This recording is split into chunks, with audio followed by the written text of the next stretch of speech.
Fatalo fatu, fafelo atutino Clarice Olenea fiafi, o fafonga mai le porkala me masani, vai aso taitasi o le Talanoa le Uso, ma lo so I fo manuia, ma lo le langi mama.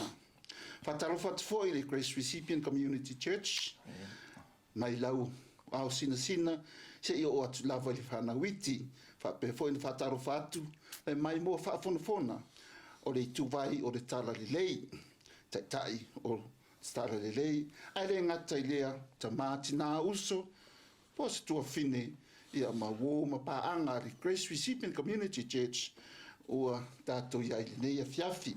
Ia fataro fatu foi lo sunga. Ma lo so fu pasta. Efeso Fonoti, ta Grace Recipient Community Church, ma ia ma lo le langia mama. O la var so fu manuia. Ia ma ne vai aso ma.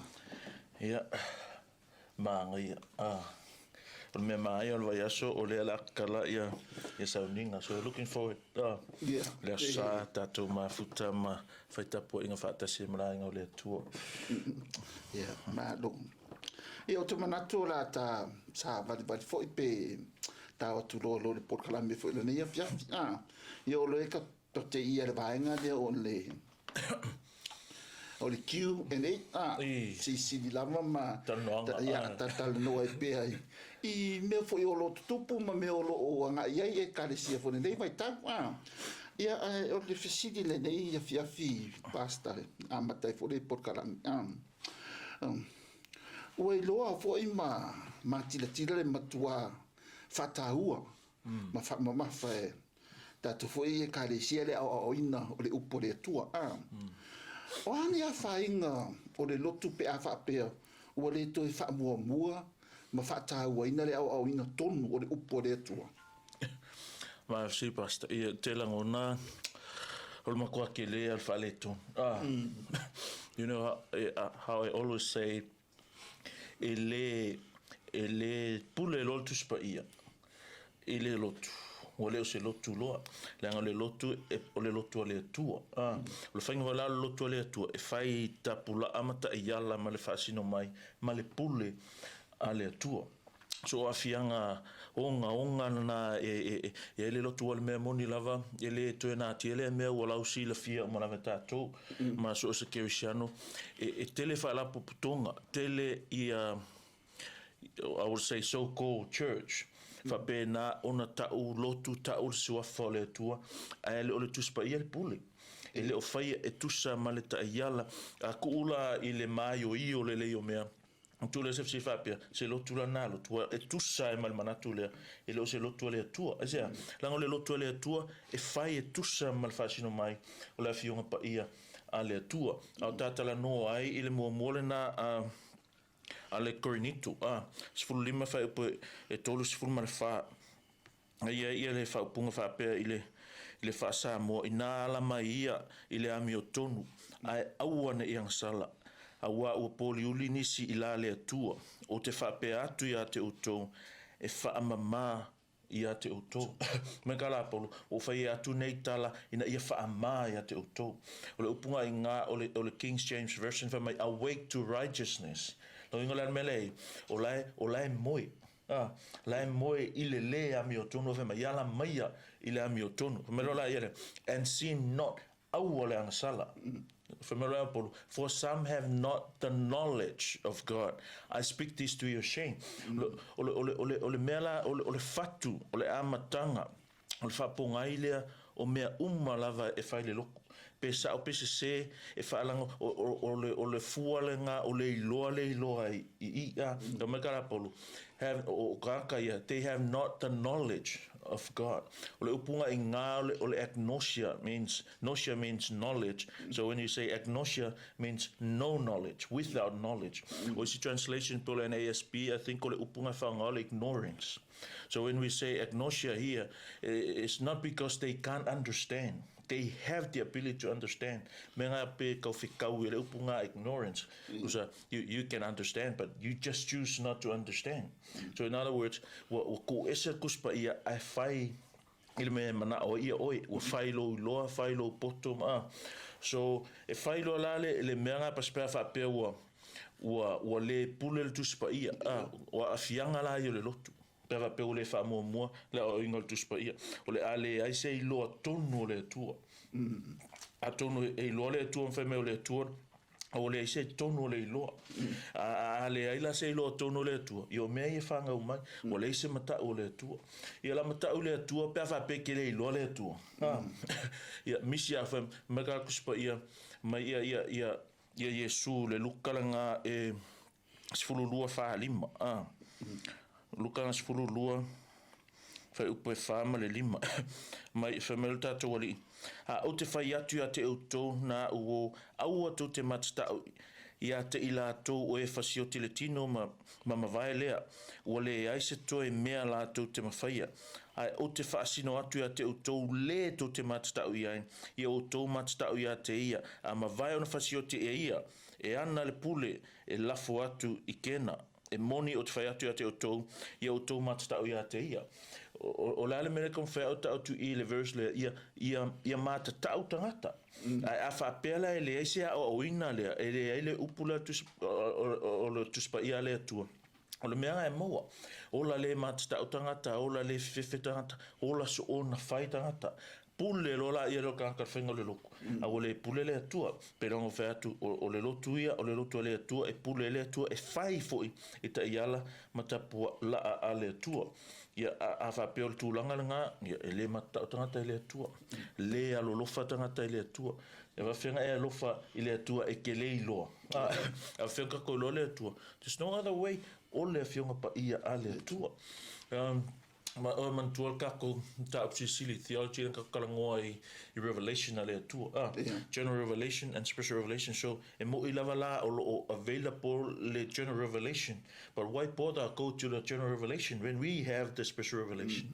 which is the word of God o faalinga fa pitola ale tua ia etatu o langa Tusi Paia so ele se alo fa ile tua le se mata ile tua le se oli moni ile tua pasta le se oli moni ile tua ia ole a fai lo mare loku I manatu tangata ai le fai e tusai male fa megala Yesu o te atia ela e kale sia lungo le nei papa o meanga ali fai upunga pe ma ke unga suongo fa ma taiole na e no fa su val fai mai suono su val fai mai ma Yesu o le kale sia o ia nga o ia ki o ia puldinga o ia so, and how he's going to do that? He's not here, but he's going to do it through the church, through the pastors of the church. How? By the preaching and the teaching o le upu a Yesu, the Tusi Paia. So, ele ingisi e koe whaola inga pia whapeo o le koe whaiale. Na fe mai kara polo. I'm not ashamed. Roma mua musfulu onu o te le ma ile tala le lei. It is the power of God unto salvation. Nongo winga ola se ke le ole ngasu pasta ke le o fale tonu ke le ole matua fale tonu le anga fai ole lotu pe afa pe tupule mele o silengi ole le to fa mo fa taua le o inga Tusi Paia.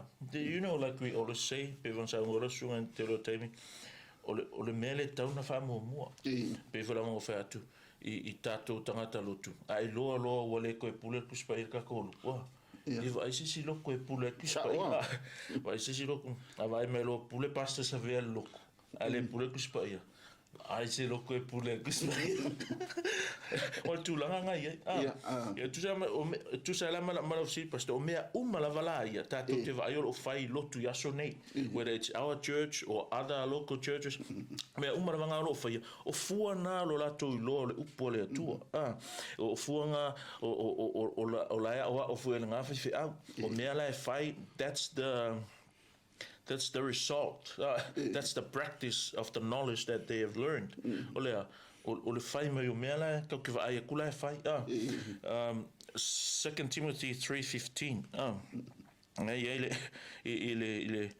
I think we're going to go through a lot of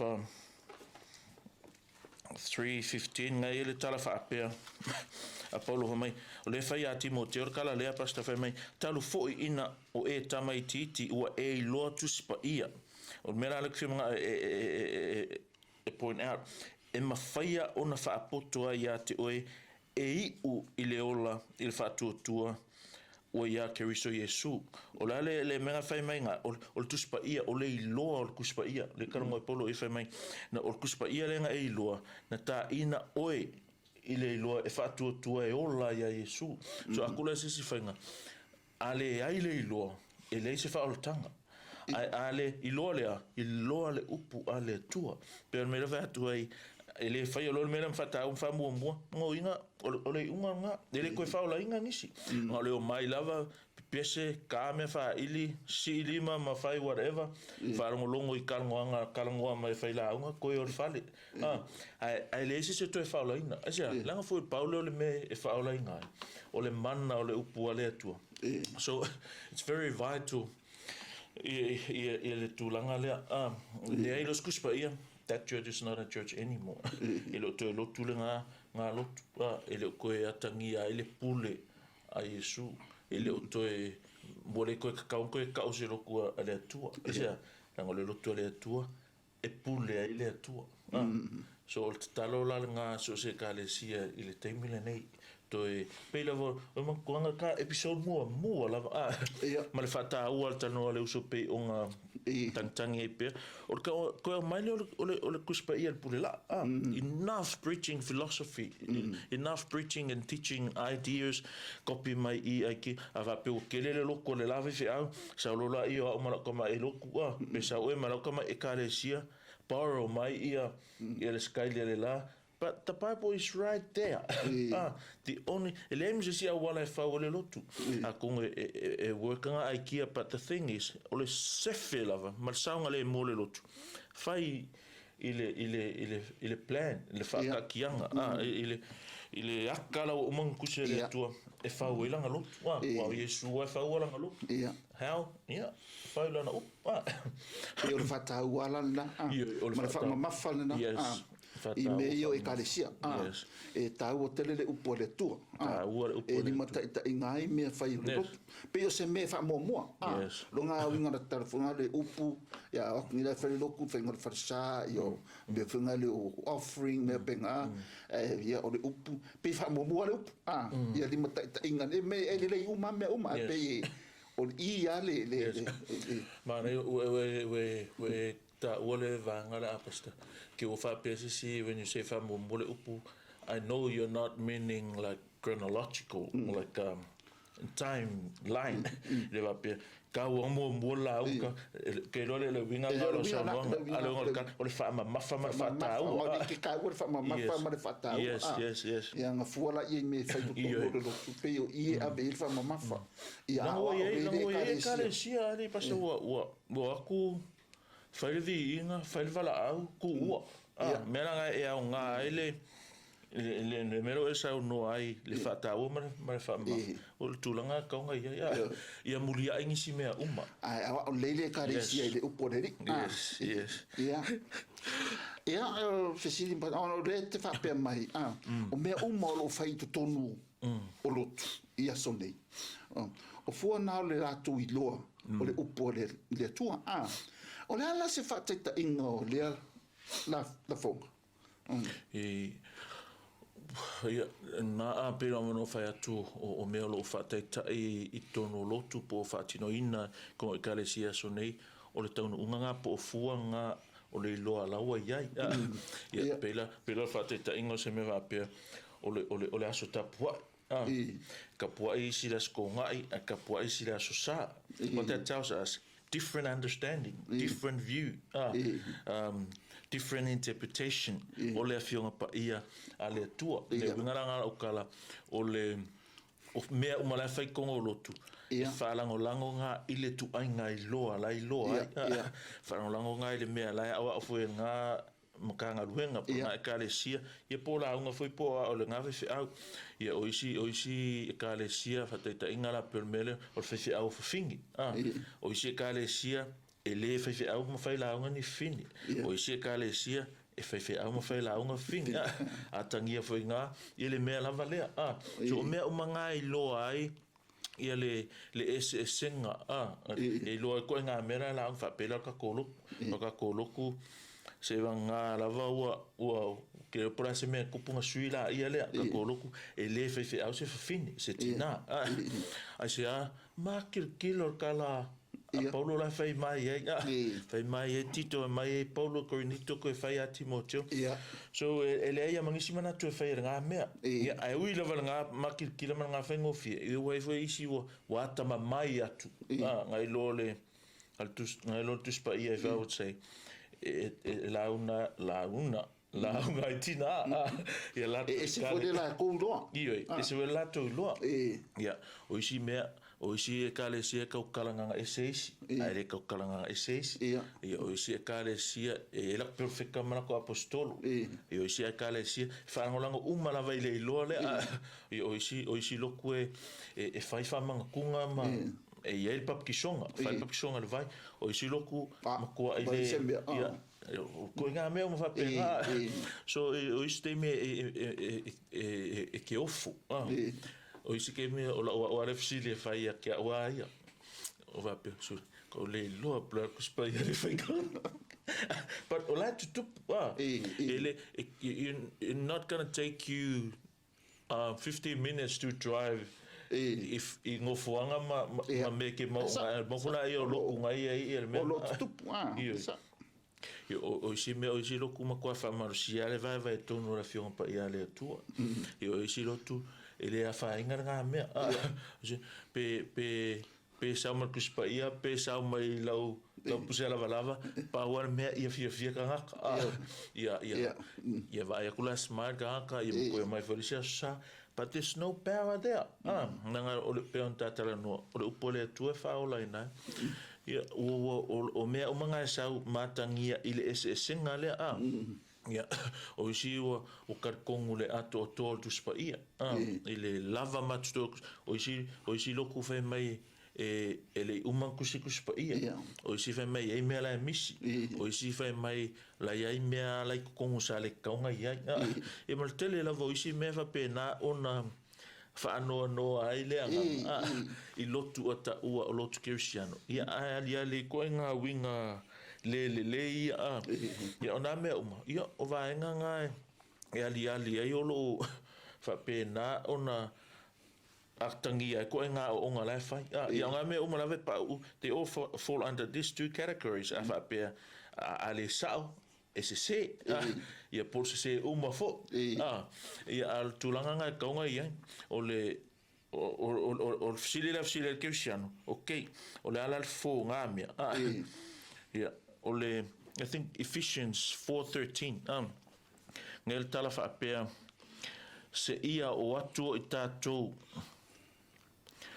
lava I le loto ngatasi I la le fa tua ma le lo le o le alo o le tua ia fai fo I matangata matutua ia o I le fua o le ua matua e tatau ma le tumu o Keriso manola ia ina ia le to e tamanini I tatou o lo felafo ina e pei o peau ma fe ave ina I matangi umalava mara o upu o mata upu I le pepelo o tangata I tonga fitileanga ma ua saunia e fa se ai o le mele fa ta ua I loa le o le alo le tua how a ko fa faingo fi I loa le upu le tua al mele le tupu mele kongia I solo ka ko fa peo tamanini fa peo peau peo le va avonga le lungo sami o le mafainga alu me kaunga alu ai fe ka I solo I peau ma savili ma losi o nga se o langa mele e fa solo o ngalu I ve mai o mata upu doctrines so we become like infants not little not young boys or infants ile ia o nga ia lan me tu pol matu tatu o fio pa ia le tua ngai lola ia le tatu le me ka nga ia a wal tu langa tele nga le wa ngai pasa o le matua I fa se ina o tangata come down to this conclusion ya wai o lo taro le tua a lo fangia la o kale sia what can we do ya ula ya ta tula ia it's tonu nga luenga o kala winai ia e lenga te ola sunga o le fai o le mea la o vala au le tu e fai.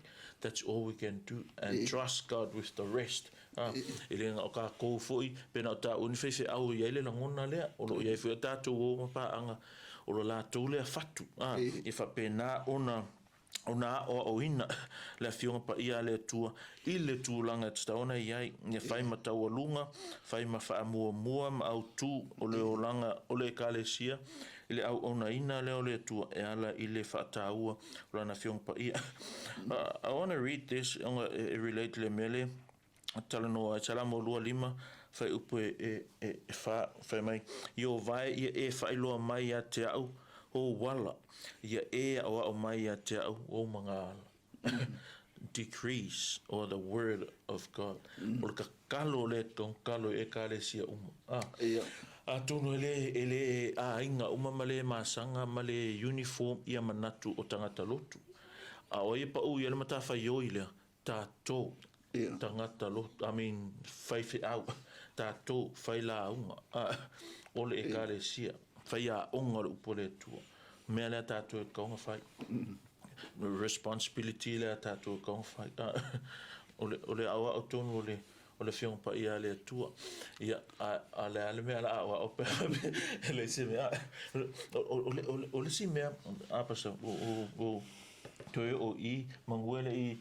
koe fai mele se o sine o ki mai koe ka fufu you know one of the things o mai tau wina o le tūlanga lea ile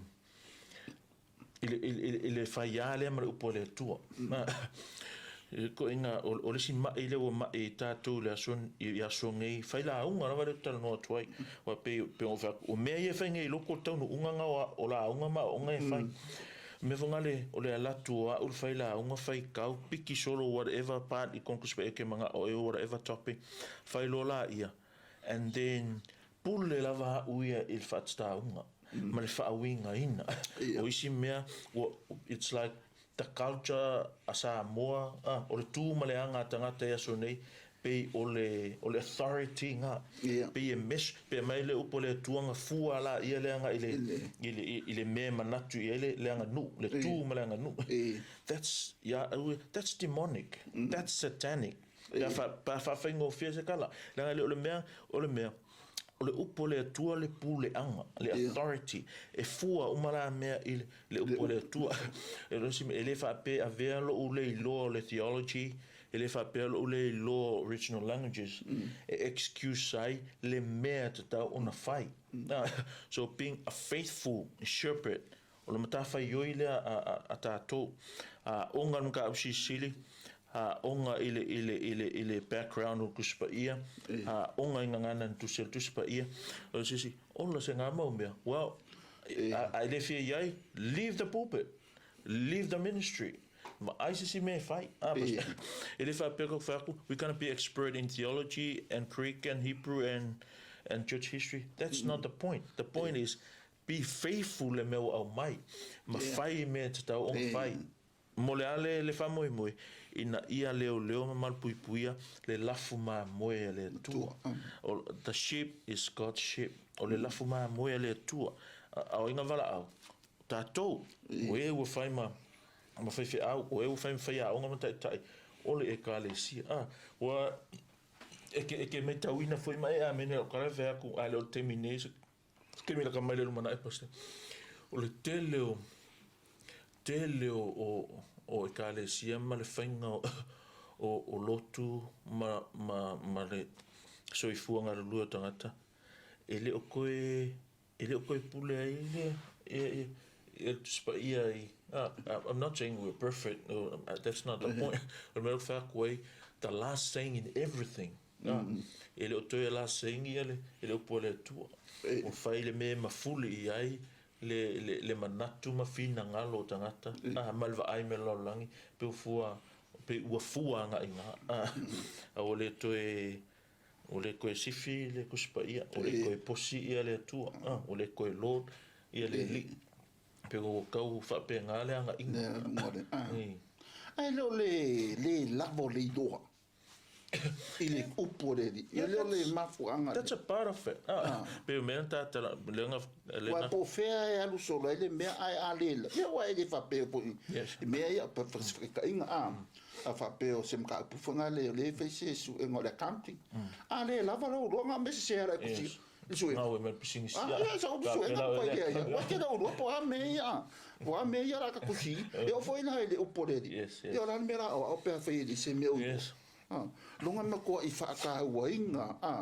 Reo ngā I whuila ngāre ko yo ai de mele ka o the original language. Wa pe I ne mafua me le whea ngā I whui ngāre. Ia kaunang ko su ele leile me ngā kusi mai. Pore a sao. Ia a whuila ngā o ki ngā. Ia wa kiri o kia kua I ala me. Longa la o le a makua I. Ia oile mafkia o mamoe. Ie. O lai mga wa I e a mamoe. Ia ko ngā mea la ngā pe whangane pe a koe kuku mai le kiki le au ke renga ka si foi de ka puro ka ipsi no madua. Pe yes, pastor. Pe mea ko fa ko ile let's say fa pela o le tua e ula ta mai male poto. O ianga ke a mai mea alofa lele umalava a fia male poto male ta mai na si le fa pe okay, why God give wisdom to that man and not to that man e foi mafuanga na mafavele winga le tua for me. God love the humble and hate the pride. For me, for kala akuspa ia the pride don't know. Ele loa ele fa mau lunga le si mere kupu ile lumanga e longa pa u. So me ma pe ngai folinga mai e fa lango lava ile tua. O le tua ke fa mau lo ina tato loto le tua na te mai le tamai mal poto wa ye ka o fia ka sanga onga. Ai kala ngopela unga mai. Oh my goodness, mako ile ai mse mea e kaula kalaka ile kuspa ia. O ngana ke fisilia o ngana o conclusion la le a uia. Okay, God did not give him the wisdom. Why? Only God knows. Maybe o famolunga kele me faangolango kele la tamai. O le tangata. Pero karafonga le e nganga ye popoko wa e folisi me mali le nga foi la fonga paulo e ola forsa o se ko nganga ye popoko o ingala o ki ako o ele nga sili ko senga theology wala nga ya ke but I don't think ele ole winga nga kala paulo I think of me e na tia ye e popoto yo la to la manatu e nga kia to those who think they smart they're wise langa o le mera fe mai ia e kakus pa ia o le poto vonga poko nga fa fifiki poko la nga kia le tua al poto sa o ia o lonka unga le o le fa ma wala no one can come and say they know the Bible and they still live in ile o langa fa ma walunga pride ai belanga dinga pau ai lokus pa ia mera kus pa ia fa ia o le tu o lalo ma o lalo lo tu e lo there's nothing you can do o le tu ko kasiwa e fa ola ingai o le ko kasiwa ma ngalo e on sala o le tu ta singa ke o lai o ia to ta se ola o le lang nothing name so mea with that knowledge o le alon ko unga humility humble know that ikipa ia ngai o kai au e fa le ko ia I'm not saying live in habitual sin. No, what I mean is imperfection. As much as we want to live a perfect life, we can never be perfect. We try our best with the help of the Holy Spirit. Atatu te loa eleka ke ka ko o le alta unga ngamia humble. Humble, low loa.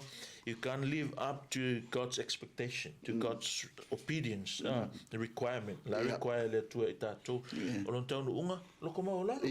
Me nga ele kaka me nga au che me nga ke ma ai ke fam singo fuare sketchang. O ka me ngare ira fam singo a kongo ele nga oi o makai ka ko ele pipelo o ai fa maunga ko ia pe faikaanga o ai o ngaka ko so this with that it brings humility ka kola okay Lord no one's perfect now when you understand that olalon tonu fa mo la tu ile tu talo le tu so mai wo le ai mas ka ko Ia, e fo I lava la ia lea, how we regard, I le fiong pa ia le tua. Mano, pastani. Tadi for facility for ia. Ia, tu sai ma le facility lon tolu. O hane fatingonga fo ina le e ao ona fai e se faa la potopotonga, po se e kalesia, e tau fiele pa uatu. I le tele o ni awa onga e le tutu sai ma le finga ngalo le atua. Yo, tēnā ngona, we cannot hide.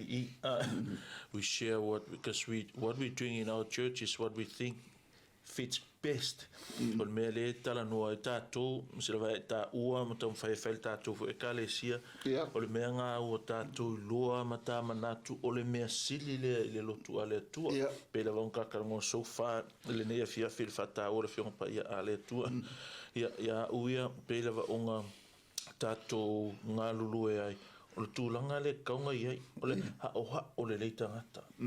Haoha o le leitangata I mata puto pito ia, pele wafuanga iai le tā por kalame I le ona amatanga, ia o ina le leitangata, ia I loa le fionga pa ia a le tua. Pele amka apsi silinga I le kuspa ia pe o le manatu whape, le atoanga. O le kuspa ia. People need to know le sufficiency o le kuspa ia. O isi ngai mea vao ia I le malama le tangata I le mkabsi sililea o le lava o kuspa ia. For the sufficiency of the scripture. O le avoid le mea lea o le saufai mai God told me. Or God said to me. Or we were talking with God. Why? Onga ole tartonunga lea po le theology lea sufficiency of the scripture.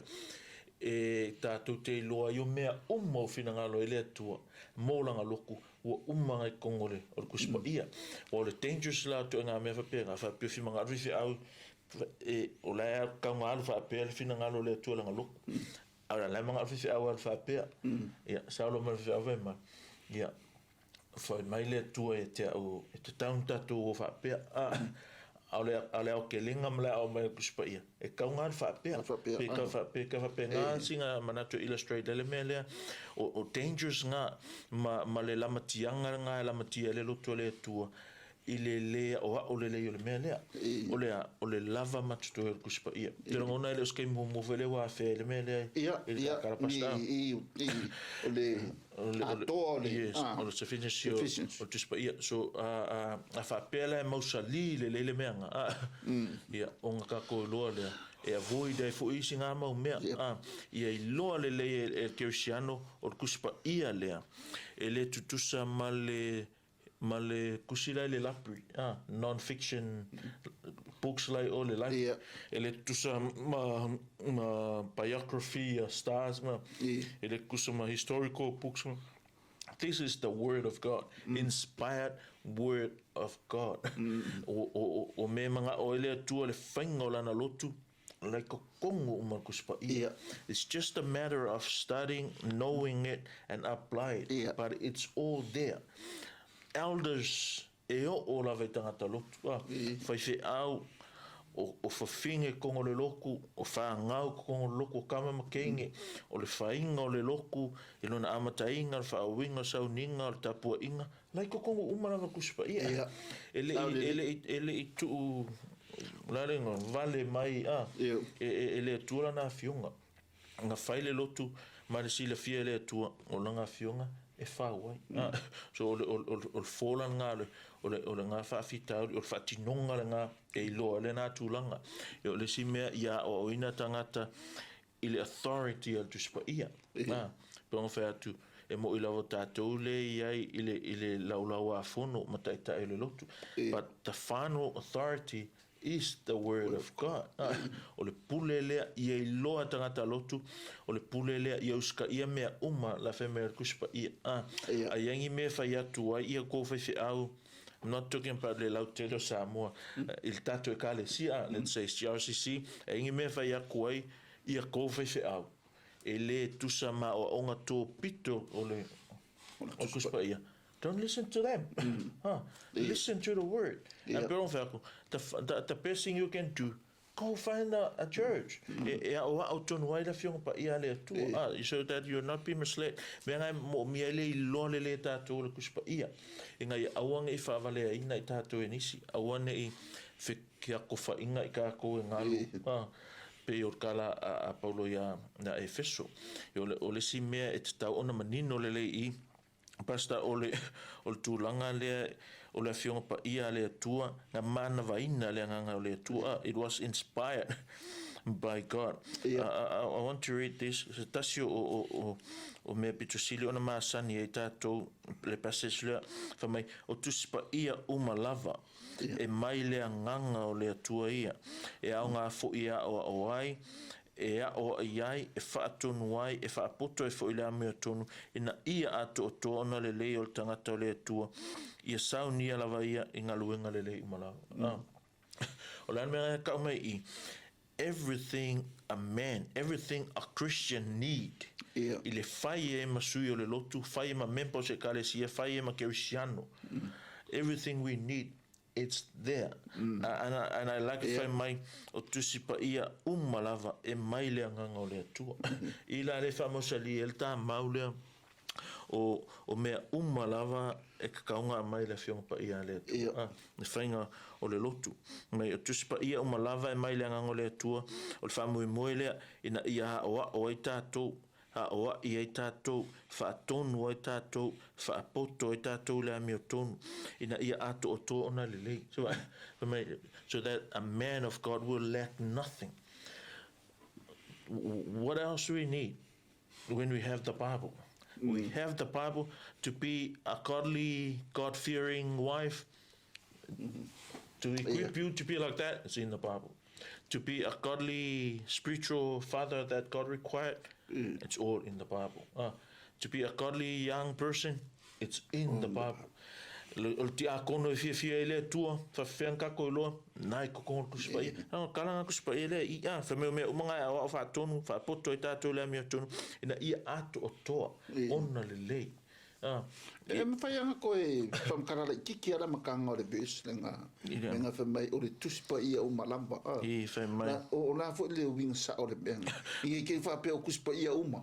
La vea koe maisi kuspa ia uma. O la fo le whakaki anga. When it says, I think so. Whamai o tusi pa ia o malamba. Ava ai, pere mo whea tu, so se, ava inga se translation ke o pura menga tusi pa ia anisi. Ava ai lo le upunga whamai o tusi pa ia. O le upula pa ia. Nga italic, the reason is it's not there in Greek. Alo mangi ngoar kala e mai o tusi. Mai lola ia. O mai o tusi umalava e mai le anganga o le atua. O le ole I means past, means the whole counsel of the word of God. And it's talking about this scripture. Mea nga mana vaina le anganga o le atua. This is exclusive. Ele va pe la vea el kuspa ia ele la vea el Quran, ele la vea el kusia. Yes, Pe menga wa ke va pe ia kuspa ia mo ia. O le pe o fa puma nga mai pe ka e ke va pe kuspa ia uma. Yes, when they say o kuspa ia uma lava, it's talking about this Bible we have. Ele la vea ia le fitu au, ele la vea ele kusfaika wasu ele la vea ai. I'm not saying evil ia mea ngā o whaasingoa. Ele la vea isi, ele la vea el sa vali. Ele la vea el tusi ma mona. Ele la vea ia kuskusinga Helen White. Ele la vea kuskusinga Charles Spurgeon, Martin Luther, all those guys. It's not included in here. Pau lava mele ele la vea I le mai o tusi umalava. Peava it's pa ia, because the word pa ia is not there. Akios is not there. O kusia markenese e tau I le whaalinga. Okay. Le winga la karwa mai o tusi pa ia umalava, because when you say tusi pa ia umalava, it's like inclusive in the sound of the word. But the thing is, if I kango if I upu se me apea mai o tusi pa ia atoa, because that word pas means complete or whole. The whole Bible, this whole writing. Yes. Olisi me makauinga ngā grammatically speaking, pa onga o le UFC mai o tusi pa ia umalava. Ole upunga ia pas always it's in whape plural e whaongale upu all whapalangi. A whape singular whaongale upu very. Ili whaperitania. Au ila, e whaongale all, then you expect le mewangale o le access out whai unga. Whai mai all scriptures. That's all right English. It can't all scriptures. But to the best of my remembrance, il mele et kuspe palang mai all scripture. Como because come for every scripture. Darang ole upulai ole past lab plural means all or complete or the whole scripture, not all scriptures. Otherwise include I love Hindu. The complete Bible, the whole Bible, the whole scripture there. If we take half or part of this, ai le mfainga wa pe mfainga fa tonu ale mfainga fa poto le ami tonu ar kuspa ia a ko lava e mo o mai me ia ole a i ole fa tonu ole fa poto le ami tonu fa mai lo la ia le Paulo ina ia ato ona le le ia ole tanga tole tua ia sauni lava ia inga luanga le le umalava to love, read the Bible. To be able to preach, read the Bible. To be in order to be a faithful deacon in the church, read the Bible. How to be a loving father, read the Bible. How to be a submissive mother, read the Bible. So everything is there.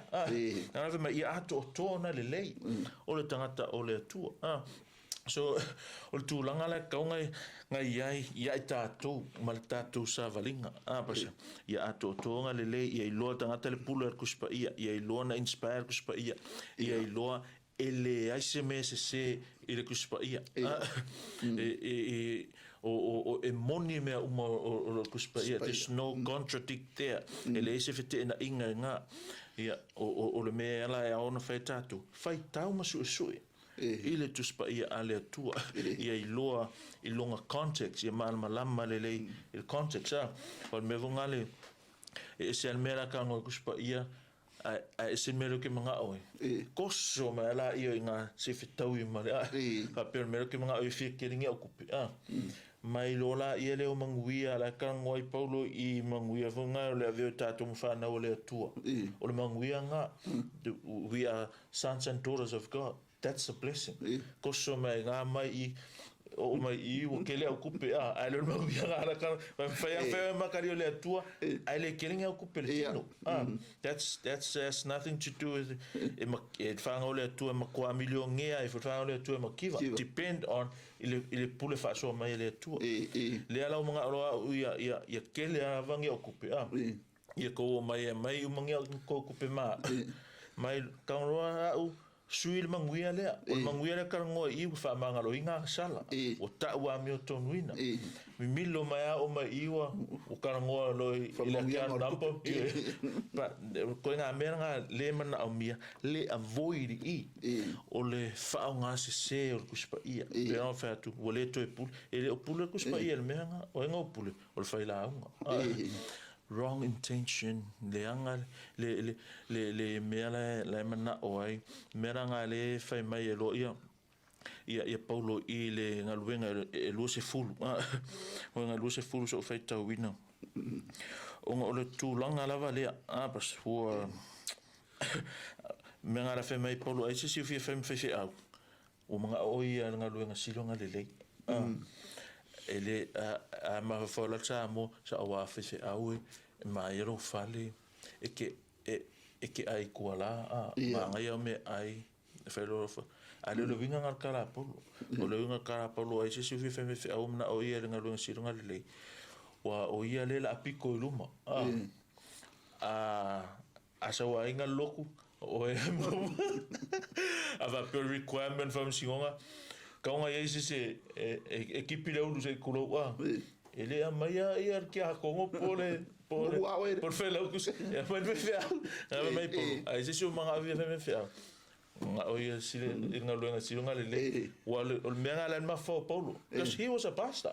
Paulo himself he was an apostle and he was a pastor he's a founder porque lo loku ngai la mai Paulo a ia se fia me fea ia o ma o si nga lu nga si nga lei a ko ku se si fa punga per me polo ai se fia faia le me per me lo faia o la se ma ngai ia ale unga nga pe o ia isko ingo po tu sa makala fa mo wina nga kipi foi lo nga urse so pula punga foi nga le manuia le oti e pe mai la nga due paulo o lo lang ka unga le ale o mai sia ke lo manuia le o si la fia e fai me ale se manuia le oti wa pe o le kulanga nga pe o le ka ke le fia o la wa ke riso le wala manga ia la so longa le la ke le coupe ile ola ya ke riso a le fioki ele se manguia le e ve le ia nga pasta ale I think ngalu se fululu valu I find these words fa o puia Paulo ile kales ikai po ole po fe au le loku e Efeso mai wa o le na tia se mea fa pule lo fiku ina ne ile fa ilo atu ya te utole fina ngalo le tua na vai fina ngalo le tua le mga unga Paulo lai show teach the whole counsel of the word of God, of the will of God. Famela lua valu o le nei ina tau sia o to ya te o to fe au ia. In other words, what you're teaching, what yourself, what you believe and what you teach. Famai a toa male lafu ma moe le tua umalava o to fia o to ele anganga pa ia e fai male o leo. That's another thing pastors, teachers, leaders in the church need to be aware of. Olea o to finga le tua. Ava peo oil fesi if you believe that oil fesi oil te taile lotu. Know this truth. O to finga nga ale tua. Famai o to fiai o to le ngang pa ia e fai ma leo leo. Ia leo atu ile kale sia le tua ua faata wina e ia mona ilona lava toto. Leo ile kalesia malo loa o le kalesia ale tua o le alme nga fai le tua inga ia aveta ngata ia manga la fuma moi he bought them with his own blood talking about Jesus Christ here mea umala nga asa uka ika feka kuspesa au ngila susa mea kong sa ma fau asa ulma fau fese au e fia kango na se mele e sasai se kanga kare loku mea kong sa ma fau a sau il ma fau fe au wa e fia fangi kala le kusa pe o kala ke fa longo I skaka fai ka kala ia sau lo ma fau mele ole kale sia le tuale le ke le ma moe e ke le ke e ia nga ole tua nga la uia o nga ma le ma fau o la fama mo le tua ase amo ave ma la fama mo le tua he bought them with his own blood so in other words e pelle le tua langa e kalesia me ave mai o le kalesia le man le tua o lenga ke fale anga e fale anga o ia destroy le tua so o ka fai loku kai ko luar fe au ko luar fai la unga ka loku uma e ko ia e lo men na tangata lotu e lo ole kalesia ale tu na faatau ile toto lo na pele ai le sau e pule ai sau e ke ngia pe o merko ai e disi menga ke penka ka ngo felisia so fa ko kala le felisia kamanga ole conference nga ia Talanoa le Uso ma moi si le ole skaka fa fa ko fa lon kar ma moi ma lo kala le mai ia kalo e ka ele ron ma moi a kari ia o fanku o makuikuia lo ka fa kwa ia ele sa fe awa singa kama ia wa singa ma moi ia wa singa ma moi le kwa whether it's from this flock pe ala pe ole ku nga ma moi fa si wala fa de ai or ka le ron ma le ai am se sia wala pe mai su e lo o ma moi fa longo lo mbul mai o le mela o fa a fa lonka there's a possibility fall ongo lese ma mo Yesu ma mo nga ai foi ama mo picture nga ula vale o ma mo Yesu e fau foi lava ele o Yesu ele o se menga o ele le fai o ngai mar nga ai foi le winga nga ko Yesu Yes. Ia o ile ko mau la lo fe. Pero mo fa ko apesta. Po fe la va ki fa isi ke wa enda ile ka ko ministry. This is how I think. This is what I believe. O I lava ka sa maka ko loko. This is our full responsibility. That's a reason to study. That's a reason to know the word. That's a reason to preach. And I regard that o le fina ngalo le ngao le atua. O ka kololoko. Kaka umale kong ka koe kare siar keminge. This is how I think of them. Wa au mai le atua ina ia fanga. How? With the word of God. Ka o lako ngai whai akua ai kia malo o langa ma. Le masisi o ko fi falong a ko fi falong sisi there's nothing gonna change o le olanga makanga le ang fai o ele o se poko fu I o maka kia ma mai longa but it's only the word of God. What else we can do? What else can we do? Pa un homem na fiong pa ia le tu. Mas não vai pulua I va mai. Awa o nei o lo le nei mea pe ama vai ona o walu e o mai ate o to luko sa wa o ele fa sa oina le la fuma moe. E tupu mai fo ia te o to lava tangata e tau tala mai I mea fa pio pio e fetoso e se ai le au so o ia mulimuli ia ila to. Sa o ke mio Paulo mare kare si Efeso sa o le church history fa solo mai lava I ka ko nga ka ma o mar ke mingi o mea lava I o lo tupu a o le alo na fo o le ale mea tatu lan mea lotu e fa a o tu mau le fiong pa ia le tu this is our only safest dwell o le mofo ia fiong pa ia le palo tau te lele o te manatu le ua pe la vai I fsi pe fa uma pe ofsi murmuni de ia mai fa uma ko ofsi murmuni de ia ta malolo fo ne fia ba eta o dunga le ai o se fete inga I le Tusi Paia ua ina la tato ua na o le lofa tu noa e fa o lai nai e ala I le fatua ai fōringa mai la e le o le ngā e kusa ai marekala le a Paulo I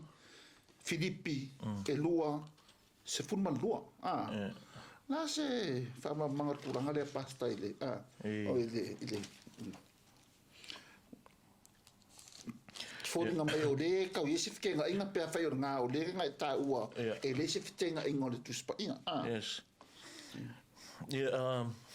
pero fa tu apas ma el mele we to elanga I ai levangi me ono fite na that's our conclusion ele ai se fite na inga ole me alangi fike ngai o tato ka e me ka ke o malama peila or kala nga a Paulo ya Filipi mai ole nei a pele fa pe ona o ana mai ele au no ele ngata ina yo to no nofo mo to a ole nei wa tili ina ua o le iaia te utou mai rola ia lea ia utou ngā lulue ia I malemata u ato malinga tete ina ia whaola ina utou it sounds like ale ngā lue ia I malemata u ato malinga tete o le whaola ina that's how it sounds but it's not e compare I dunga mane mele fa me o lofa tu no ioi e whaola ina I kusa le unga ngā o le mele ka o le pei whike ngā I la le mele a whai mai a Paulo I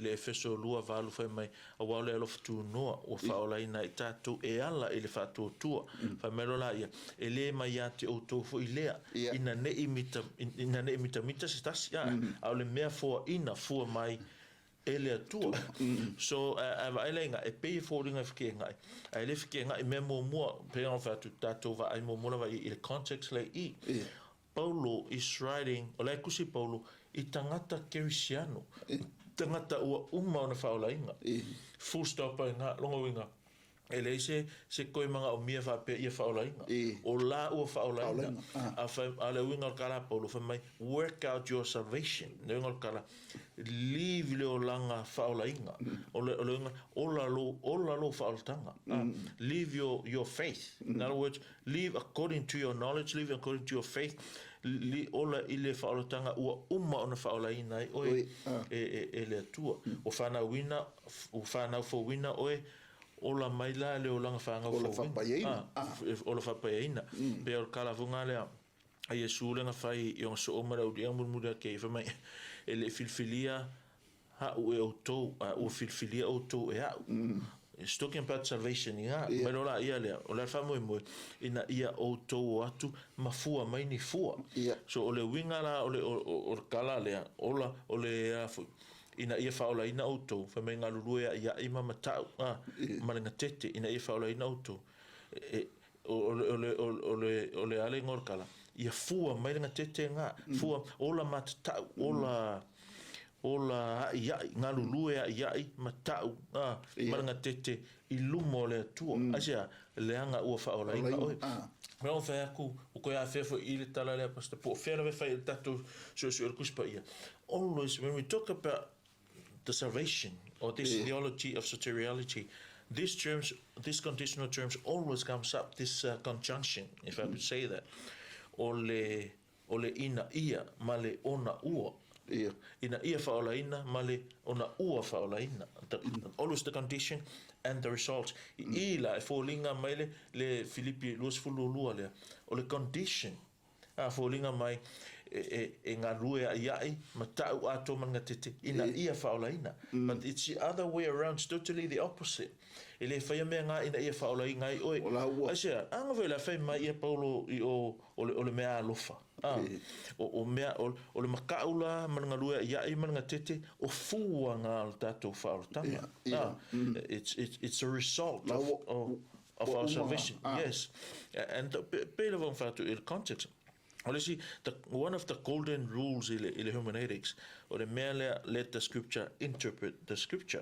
Pelanga i kala lea Paulo lua valu, i a Efeso, o lea fu, ua whaola ina autou i whātua tua. I le eloftu noa ala i whātua tua. Ai leo se ngā luenga. Ngā luenga mea leo ngā lulu ea ia. Ma tau man ngā tete ina ia whaola inga la whapea i are i mea i le whaola inga i are i mea i le whaola inga a le loa o langa o whaola inga tangata o mea i doi conditions o langa whaola tanga o langa whaola tanga o ringa lue nā rea ma le matata whai kauerola i o whakamala o ngā sawe me sole ia va fe ka faola inga pe ka fai mer ka ko ngalu ia ima o le mer ka ko maka o mer ka fe me faola inga ngal fa ko a le fe me maka o mer ngadue po ku sa pe o ngau contradictor pe me fa me ngal faola inga ngal fa ko a le fe me paulo i o nga ke mane ngadue o maka o inga ia faola inga se la le mau le me o ri a le lai folding mai la lo kala paulo i a o kaka i whaola inga ne ka ngoi po. O the conditions and mere fiki ki ka ko. Le is ko nga whaola inga, fuka di whaola inga. Ia wakura la laki. Wa le si ku nga o le ko nga whaola ka nga resi. E pe esa le maka esa kele le e kuranga le vele. Kele ia fiki nga inga i le mea le o whaola ka. Ia ongo le pe nga ka work mo sola o le loa. Yes. E ko i fo ia ka ko le do kuranga de ia ro masalo le pawenga oficio ngia fiafi pe ese si me o e ko fia fa popo fo i pe ko fa la ke ka punia fiafi ai o tantum ia o ma foi vai ngole ja singia fo fkai past ma lo vele on sa ia ma ro foi monta pu filfile e Talanoa ina ia peolina lavel tu ala lo mal fa manatu le ngata tatu e kalesia ia o tatu wo foi mauso ia keriso le o le Talanoa le Uso se atoanga to the best of our ability ile mafau mal le Efeso Fonoti ile tino keriso o le mera vale tu le mafau one day if mai ile tu okay le ala mea fai mea avatu ati oi so ile fatonu ina la le nei por kalame mal fa mo ngalulu e foi le Lotu ale li o valau ina itato ia o le nale fa mo ia o kuranga aso ala ke maukali ia sa ukala fa ia Yesu si mala titi pe se ka meki ia fa super so si mala titi la wa mai ia ta ua ia msta tu fanga luenga ia ona fa ia se fa nga which is ole tātou ngaruru e whaatasi i le atia eina, ole ngaruenga a le atua. But for now, malo ia, whaftai i le li ilo nā alofa malona le lei. Ia, whaftai e ko pasta. O ka ia i lau whautaranga bunburi le sa, ia i lau taranga whai e bene a.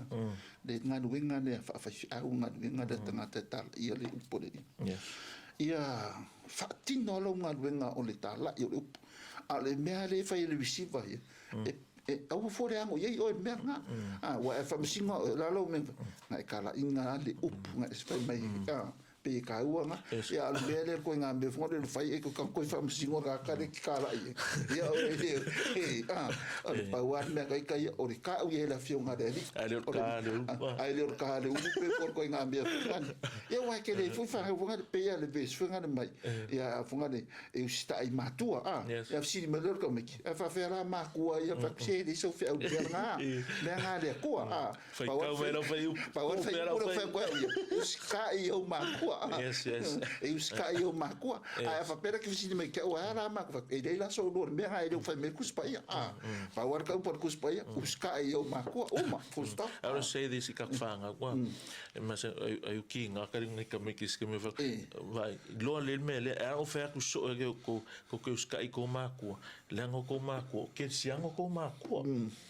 ang vai ngai e mo sale mi pe o tempo a hindu ko ma ko se mo fa o ko ke ska i ko ma ko pa ko ma ko o members of ka ko and I know what they know, I know what they've been taught, so that's why I say fa longo ko ma ko so claro ma pasta ia o ta tonu le la fa pe il ta fiaf ya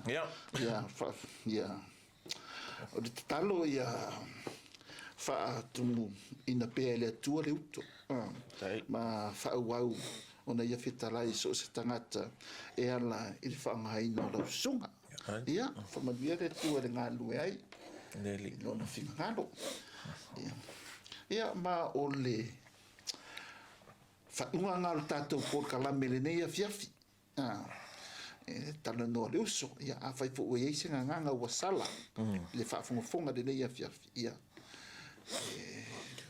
le a ma u se ato toanga fa mai ia ai ta tonu le ma fa ia o fa mariina lo finga ngalo le ia a fiafi ia fa maria le tu lo loto tu sai malonga fionga sa fo foi patato fa so de ia fiafi so fo Yesu amen no